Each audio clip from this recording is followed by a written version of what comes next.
Salut à tous, oui je viens de voir le dernier Disney Pixar, Le Voyage d'Arlo avec ce magnifique dinosaure vert derrière moi qui s'appelle Arlo. J'étais dans une salle avec plein d'enfants, à chaque scène d'action, maman il est mort. Non, Disney n'est pas aussi cruel, Disney ne fait pas mourir le personnage principal, bien que Disney fait mourir pas mal de gens. Ça m'a rappelé un petit peu le Roi Lion, je vais pas vous spoiler, je vous en dis pas plus, mais il y a une scène qui est vraiment très ressemblante à cette scène du Roi Lion.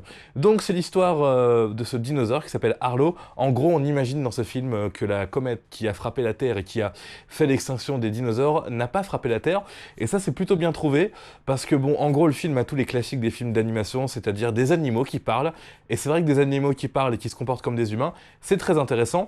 Là, le petit truc en plus, c'est que les animaux parlent et se comportent comme des humains, en tout cas des dinosaures, mais le petit humain qu'on voit là se comporte sauvagement, il n'est pas aussi évolué que nous. Donc ça, c'est plutôt le petit clin d'œil sympa. Ça fait un film correct, voilà, un gros cliché de film d'animation. C'est bien, il y a des émotions, c'est cool. Il y a donc ce côté les animaux parlent et les animaux se comportent comme des humains. On rigole, on pleure un petit peu. Moi, je ne pleure pas, évidemment, mais certains pleureront durant les scènes parfois un petit peu tristes de ce film, même si, je vous rassure, on aura le droit à une happy end.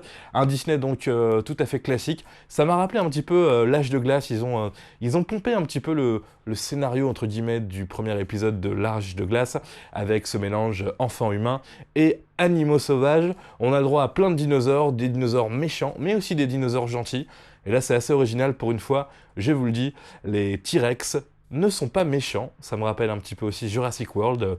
Le petit dinosaure Arlo va faire équipe avec les T-Rex, et ça, c'est plutôt assez intéressant. Bref, un film qui dure 1 h 30, qui passe très très bien. Évidemment que c'est plus pour les enfants, mais on peut l'apprécier à tout âge. Le Voyage d'Arlo. Salut.